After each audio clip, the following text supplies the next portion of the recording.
Microfarad का एक समांतर प्लेट संधारित्र है, तो C बराबर 100 माइक्रोफेरेड। ठीक है, समांतर प्लेट संधारित्र 400 वोल्ट तक आवेशित किया गया, तो B बराबर 400 वोल्ट।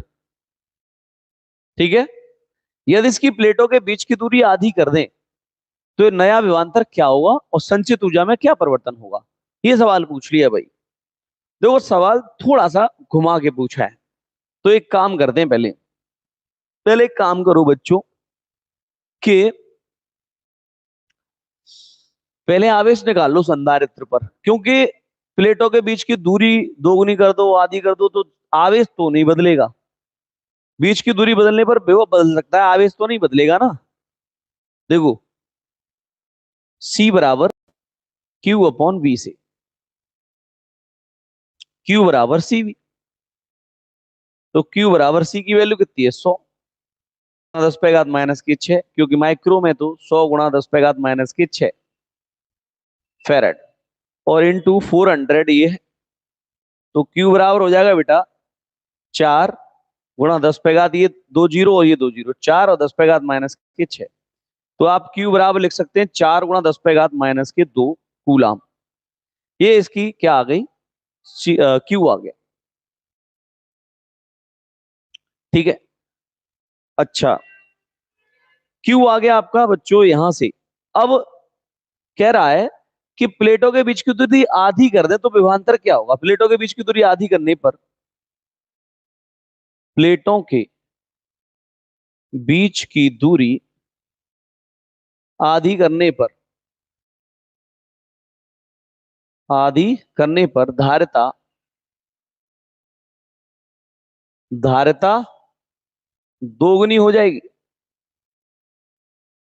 धारिता क्या हो जाएगी, दोगुनी हो जाएगी, है ना। आप जानते हैं ना ये C बराबर के epsilon naught A upon D से, ये इनवर्सली प्रोपोर्शनल होता है। C is inversely proportional to 1 upon D, यानी D अगर आधी कर दो तो धारिता दोगुनी हो जाएगी यहां से, है ना। हो जाएगी कि नहीं हो जाएगी, ये आप जानते हैं पहले से। तो धारिता, नई धारिता C डैश बराबर, तब नई धारिता C डैश बराबर 100 माइक्रोफेरेड की जगह पे कितना हो जाएगा 200 माइक्रोफेरेड, ये हो जाएगी C डैश 200 माइक्रोफेरेड। ठीक है, अब विभव पूछ रहा है, तो B बराबर Q अपॉन C से, B बराबर Q अपॉन C से, तो बेटा V बराबर Q कितना है आपका 4 गुणा 10 पे घात माइनस 2, ये तो बदलेगा नहीं। और ये जो धारिता बदली है ना ये वाली C डैश, और ये B डैश आपसे पूछा है, B डैश बराबर Q अपॉन C डैश कर लो इसको। ठीक है, तो C डैश की वैल्यू कितनी हो जाएगी 200 माइक्रोफेरेड है, तो 10 पे घात माइनस की 6 लिख लो। ठीक है, क्योंकि 200 गुणा 10 पे घात माइनस की 6 फेरेड, ये हो जाएगा।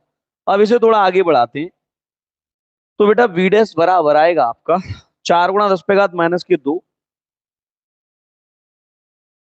बटे 2 गुणा 10 पे घात माइनस की 4। समझ में आ रहा है क्यों, दो घातों ने क्या कर दिया 6 को कम कर दिया, मतलब 4 कर दी घातें। दो घातें प्लस की हो जाएंगी ना, 2 गुणा 10 पे घात माइनस की 4 हो जाएगा, 2 दूनी 4, V डैश बराबर 2, और ये ऊपर जाएगा तो 10 पे घात प्लस का 2 बचेगा, माइनस का 2 खत्म हो जाएगा, तो B डैश बराबर आएगा 200 वोल्ट। और यही आपका बच्चों आंसर है 200 वोल्ट। लेकिन एक सवाल और रह गया इसमें अभी, कह रहा है संचित ऊर्जा आधी हो जाएगी, नहीं सॉरी ये तो आंसर है। ये पूछ रहा है इसकी संचित ऊर्जा में क्या परिवर्तन होगा। संचित ऊर्जा पहले कितनी थी और अब कितनी है, आपको ये पता होना चाहिए। तो संचित ऊर्जा कितनी रह जाएगी, है ना। तो संचित ऊर्जा के लिए क्या करना पड़ेगा आपको, एक काम करो बच्चों, संचित ऊर्जा के लिए इसे थोड़ा छोटा कर दें। देखो संचित ऊर्जा के लिए पहले प्रारंभिक ऊर्जा देखो, प्रारंभ में ऊर्जा U1 बराबर हाफ C1 V1 स्क्वायर। ठीक है, तो U1 बराबर हाफ सी कितना था पहले, सी थी बेटा 100 माइक्रोफेरेड, तो 100 गुणा 10 पे घात -6,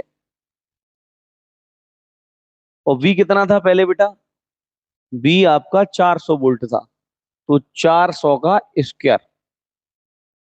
ठीक है, तो एक काम करते हैं, U1 बराबर 1/2 10 पे घात 2 इंटू 10 पे घात -6 इंटू 4 चौक 16, और 4 जीरो आएंगे तो प्लस की, सॉरी एक काम करो, 4 चौक 16 सही तो है, और 4 जीरो आएंगे तो 10 पे घात 4 कर देंगे यहाँ से, क्योंकि 400, दो जीरो यहाँ से बढ़ेंगे, 4 चौक 16, 4 जीरो आएंगे तो 10 पे घात 4 ही हो जाएगी। तो देखो बेटा, U1 बराबर यहाँ से 2 से काट देंगे तो ये हो जाएगा 8, और 10 पे घात 2 और 4 6, प्लस की, और 10 पे घात -6 ये खत्म। तो U1 बराबर आएगा 8 जूल। ये थी प्रारंभिक ऊर्जा, समझ में आया। अब बाद में ऊर्जा क्या होगी, बाद में ऊर्जा U2 बराबर half C2 into B two square, C2 into B two square. तो बेटा U2 बराबर हाफ, C2 की वैल्यू कितनी होगी बदल करके, धारता कितनी हो गई थी बाद में, डबल हो गई थी ना, C2 कितना हो गया था, 200 माइक्रोफेरेड हो गया था, तो यानी 200 गुणा 10 पे घात -6 इंटू विभव कितना हो गया था बाद में, 200 हो गया था, तो ये 200 का स्क्वायर, राइट। अब देखो इसे थोड़ा सॉल्व करिए, इसे काटेंगे तो 100 बार, तो U2 बराबर हो जाएगा आपका 10 पे घात 2, 10 पे घात -6, और गुणा 2 दूनी 4, और 10 पे घात+4, क्योंकि 2 बार जीरो है तो 4 हो जाएंगे घात है। तो यहां से U2 बराबर बेटा हो जाएगा 10 पे घात, देखो ये 4 है, और 10 पे घात+6, क्योंकि 2 और 4 6, और 10 पे घात -6, तो एक दूसरे से कट जाएंगे। तो U2 का मान कितना आया बेटा, यहां से अगर देखा जाए तो U2 बराबर आया बेटा 4 जूल। क्या आया, 4 जूल। तो कह रहा है कि जूल बाद में जो ऊर्जा है इसकी संचित ऊर्जा में क्या परिवर्तन आएगा, तो हम कह देंगे बच्चों संचित ऊर्जा है वो 4 जूल रह जाएगी बच्चों। तो और आज के लिए हम इतना ही रखते हैं बच्चों, और इतने ही क्वेश्चंस हैं। मुलाकात होगी नेक्स्ट वीडियो में कल शाम को 6:30 बजे, फिर से एक बार बहुत ही बेहतरीन सवालों का मैं आपके सामने जखीरा पेश करने वाला हूँ। ठीक है, तो उम्मीद करता हूँ सभी बच्चों को ये सेशन अच्छे से समझ में आ गया होगा और आपके लिए बहुत ही उपयोगी है। Thanks for watching, bye bye, take care.